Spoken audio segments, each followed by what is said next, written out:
Hello friends, स्वागत है आपका हमारे YouTube channel Rahul ji H school पे। फ्रेंड्स, आज का टॉपिक बहुत ही इंपॉर्टेंट टॉपिक पे डिस्कस करने जा रहा हूँ कि चाइना इंडिया इकोनॉमिक डेवलपमेंट। दोस्तों, आज जब यूएसए भारत पे प्रेशर बना रहा है टैरिफ को लेके और भारत कुछ नहीं कर पा रहा है, इसके क्या रीज़न है। अगर भारत भी चाइना की तरह जाइंट इकोनॉमी रहता तो हो सकता था यूएसए हम पे इतना प्रभाव नहीं बना पाता। आज यूएसए चाइना पे जब प्रेशर बनाने गया तो चाइना ने अपना इकोनॉमिक मसल्स दिखाए और यूएसए को बैक होना पड़ा और चाइना के साथ डील साइन करना पड़ा। आज यूएस ये जानता है कि चाइना रसिया से ऑयल ज़्यादा खरीदता है भारत की तुलना में, फिर भी सेकेंडरी टैरिफ जो है, सेकेंडरी सैंक्शन जो है उसने भारत पे लगाया, न कि चाइना पे। आज इस बात का हमें दुख होता है कि 1949 में भारत और चाइना ने सफर एक साथ गणतंत्र की शुरुआत की थी, गणतंत्र शुरू की, लेकिन आज चाइना 17 ट्रिलियन की इकोनॉमी बन चुकी है। उसका ट्रेड सरप्लस में 1 ट्रिलियन का है, वहीं भारत 4 ट्रिलियन इकोनॉमी है और उसका ट्रेड डेफिसिट 300 बिलियन का, जिसमें 100 बिलियन तो सिर्फ चाइना के साथ है। दोस्तों, तो इसके कुछ रीजन हैं। क्या रीजन है, इसको हम लोग एक छोटे से लेक्चर में डिस्कस करेंगे। क्यों हम लोग चाइना से इतना पीछे हैं, क्यों चाइना आज हमसे इतना आगे निकल गया, और चाइना के आज रिश्ते यूएसएसआर रसिया से भी सही हैं और लगता है कि यूएसए से भी सही हैं। हमारे पड़ोसी देश जो पाकिस्तान है, बांग्लादेश हैं, इन सब से उसके रिलेशन बहुत बढ़िया है।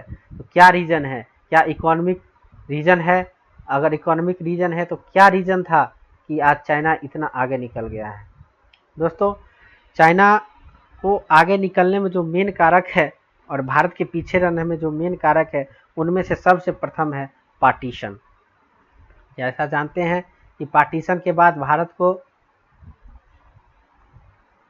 पाकिस्तान जैसा पड़ोसी मिला है, जिसको चाइना हमेशा भारत पे प्रेशर बनाने के लिए यूज करता है। आज पाकिस्तान के पार्टीशन से भी निकला बांग्लादेश जो हमारा पड़ोसी बन गया है, ये भी हमारे खिलाफ आए दिन साजिश रचते रहता है। पाकिस्तान के कारण ही हम लोग अपना डिफेंस बजट हमें बढ़ाना पड़ता है, जिसका यूज हम लोग इंफ्रास्ट्रक्चर बढ़ाने में कर सकते थे।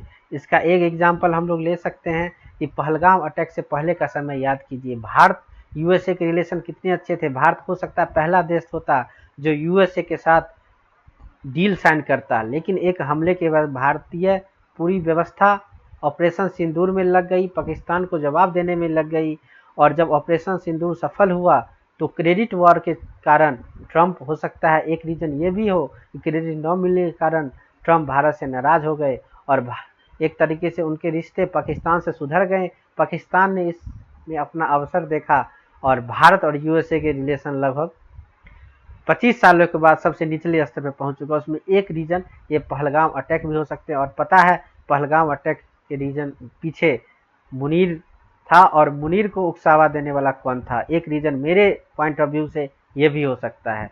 तो पार्टीशन ने कैसे भारत को हमेशा एक तरीके से बैक फुट पे रखा है। पार्टीशन का आउटपुट जो पाकिस्तान था, वो ये इम्पोर्टेंट बात है। दूसरा है एग्रीकल्चर पॉलिसी। दोस्तों, मैंने पहले भी लेक्चर में बताया था कि भारत का जो एग्रीकल्चर पॉलिसी है वो आज़ादी के बाद उतनी अच्छी नहीं थी। हमने हैवी इंडस्ट्रियलाइजेशन पे जोर दिया, जो कि स्टालिन साहब ने अपनाया था रसिया में, लेकिन चाइना में माओ त्से तुंग की सरकार ने वहाँ के व्यवस्था को समझा, वहाँ के दिक्कतों को समझा। क्योंकि माओ त्से तुंग ने जब आंदोलन चलाया था तो उसमें मैक्सिमम किसान लोग ही थे, तो उन्होंने किसान की परेशानी को समझा कि कैसे लैंडलॉर्ड किसानों का शोषण करते हैं। तो उन्होंने सबसे पहले ग्रेट लीप फॉरवर्ड पॉलिसी लाई, जिसमें कम्यून सिस्टम की स्थापना की गई। कम्यून सिस्टम के अंतर्गत हर एक फैमिली को एक ज़मीन दिया गया और उनसे कहा गया कि अपने कोर्टयार्ड में एक छोटे छोटे इंडस्ट्री स्थापित करे, जिसका आउटपुट ऐसा आउटपुट होगा जो एग्रीकल्चर में हेल्प करेगा। इस तरह से हर एक फैमिली के हर एक मेंबर को काम मिला, उनको फिक्स टारगेट दिए गए। तो इसमें वर्क पार्टिसिपेशन में महिलाओं और पुरुष की समान भागीदारी थी। इसी इसी कम्यून सिस्टम के अंतर्गत उस फैमिली के बच्चे को स्कूली शिक्षा और हेल्थ केयर पर ध्यान दिया गया। इस सब का मिला जुला असर ये हुआ कि 1980 तक चाइना का जो है ह्यूमन कैपिटल, जो यहाँ पे हम लोग डिस्कस करेंगे, वो बहुत ही ट्रेमेंडस लेवल पे पहुँच गया। वहाँ साक्षरता परसेंटेज लगभग 70% पे थी। काम में महिला पुरुष मिल के काम करते थे उनकी भागीदारी महिलाओं की बहुत ही अच्छी खासी थी, जिसका फायदा आगे चल के चाइना को मिलेगा। उसी दौरान चाइना यूएसए रिलेशन भी सुधर गए। चाइना में चीप लेबर पॉपुलेशन बहुत ज़्यादा था, तो वहाँ लेबर चीप थे। अमेरिका के उन्नत टेक्नोलॉजी का यूज करके, अपना चीप लेबर का यूज करके चाइना बहुत ही आगे विकास किया और एक तरह से इकोनॉमिक जाइंट बन गया। 1980 में भारत और चाइना के जीडीपी लगभग सेम थी, लेकिन अंतर था ह्यूमन कैपिटल में। ह्यूमन कैपिटल चाइना का एक बहुत बड़ी पूंजी थी। उस समय चाइना की इकोनॉमी ओपन हो चुकी थी, बाहर से मल्टीनेशनल कंपनी चाइना में आ रहे थे और चाइना एक एक्सपोर्ट हब बन गया था, क्योंकि इसके पास चीप लेबर, ह्यूमन कैपिटल था। वहीं इंडिया अभी तक क्लोज इकोनॉमी बनी हुई थी। इंडियन इकोनॉमी ओपन हुई 1992 में, तो लगभग 15-16 साल का डिफरेंस चाइना के इकोनॉमी और इंडिया की इकोनॉमी ओपन होने में हुई, जो आगे चल के एक बहुत बड़ा रोल प्ले करेगा। दोस्तों, चाइना 1980 से 2010 के बीच लगभग एवरेज 10% जीडीपी से आगे बढ़ा है। इस दौरान चाइना के हित में एक बात और रहा कि जब ये डेवलप कर रहा था, बहुत तेज़ी से आगे बढ़ रहा था, तो इसको चैलेंज करने वाला कोई नहीं था। याद कीजिए 1980 के बाद कैसे गोर्बाचेव की यूएसएसआर में सरकार थी जो लगभग कमज़ोर पड़ चुकी थी, तो वो चाइना को चैलेंज नहीं कर रही थी। चाइना को चैलेंज करने वाला कोई नहीं था। यूएसएसआर कमज़ोर ही पड़ रहा था और वर्ल्ड यूनिपोलर हो गया था, अमेरिका का वर्चस्व था और अमेरिका इसके साथ ही था। फिर क्या कहने, इसको रोकने वाला कोई नहीं और ये बहुत तेज़ी से आगे बढ़ता रहा और 2004 में 2 ट्रिलियन प्राप्त किया और अगले 4 सालों में 2008 में इसने 4 ट्रिलियन की इकॉनमी प्राप्त कर ली। तो हम लोग देखते हैं कि एक पार्टीशन रोल प्ले किया। Agriculture policy, China US relationship, उस समय चाइना को चैलेंज करने वाला कोई नहीं था। ह्यूमन कैपिटल चाइना का बहुत अच्छा था। दूसरा, चाइना की सरकार। दोस्तों, चाइना में पॉलिसी रहा है, उनका कहना ही है कि अगर आप अपने पीपुल को आप इकोनॉमिकली स्ट्रॉन्ग कर दीजिए तो वो लोग डेमोक्रेसी की मांग भूल जाते हैं। तो चाइना ने वहाँ के जम के इकोनॉमी को बढ़ाया और डेमोक्रेसी आने नहीं दिया।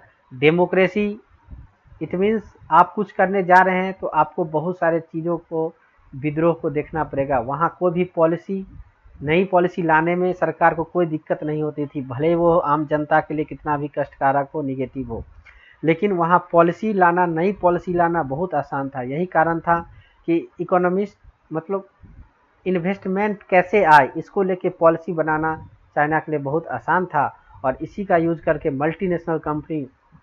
बहुत सारे मल्टीनेशनल कंपनी चाइना में अपना ब्रांच स्थापना किया और चाइना को एक तरीके से प्रोडक्शन हब बना दिया। प्रोडक्शन हब बनाने का रीज़न भी था कि चाइना में कोई भी बिजनेस शुरू करना बहुत आसान था। एक एक्सपर्ट के अनुसार भारत में आप 4 सालों में कोई बिजनेस शुरू कर सकते थे एवरेज, यूएसए में 3 साल था, लेकिन चाइना में यही 18 महीने में आप कोई भी बिजनेस शुरू करते थे। तो इसका फ़ायदा मल्टीनेशनल कंपनी को मिला, वो चाइना को एक तरीके से एक्सपोर्ट हब बना दिया। इंडियन डोमेस्टिक ट्रबल, एक रीज़न ये भी रहा कि 1977 के बाद जब चाइना ग्रो करना शुरू हुआ तो भारत में सरकार में अनस्टेबिलिटी बहुत ज़्यादा आ गई। हमेशा सरकारें गिरती रही, नई सरकार आती रही, कोई स्टेबिलिटी नहीं रही। तो दोस्तों, कोई भी मल्टीनेशनल कंपनी या कोई भी एफडीआई तभी होगा जब आपके यहाँ एक मजबूत सरकार हो। सरकार यहाँ स्टेबल थी नहीं, पॉलिसी एक्सपोर्ट के फेवरेबल थी नहीं, तो यहाँ एक्सपोर्ट आया नहीं। जब 1992 में इकोनॉमी को ओपन किया गया तब तक तो चाइना एक्सपोर्ट हब बन चुका था और इंडिया, वही मल्टीनेशनल कंपनी जो चाइना में प्रोडक्शन करती थी, वो इंडिया को एक तरीके से कंज्यूमर मार्केट का हब बना दिया।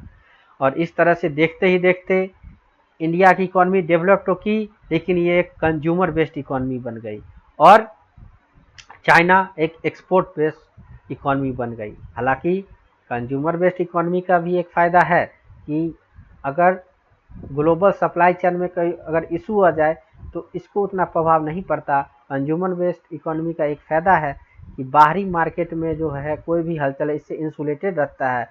इट मीन्स इसका इकोनॉमी प्योर खुद के जनता के कंजम्पशन पे डिपेंड करती है, तो इससे इसको कोई दिक्कत नहीं है। लेकिन हमें अगर ग्रो करना है तो एक्सपोर्ट बेस्ड इकोनॉमी बनना पड़ेगा, जो कि आज चाइना है। दोस्तों यही रीज़न है, मुझे जो लगता है यही कुछ रीज़न है जिसके कारण भारत चाइना से पीछे रह गया, और आज चाइना अपनी मजबूत इकोनॉमी का फ़ायदा लेके लिवरेज ले रहा है यूएसए से, और यूएसए भारत को सॉफ्ट टारगेट बना रहा है। दोस्तों आपको क्या लगता है, क्या इसके अलावा भी कोई रीज़न है?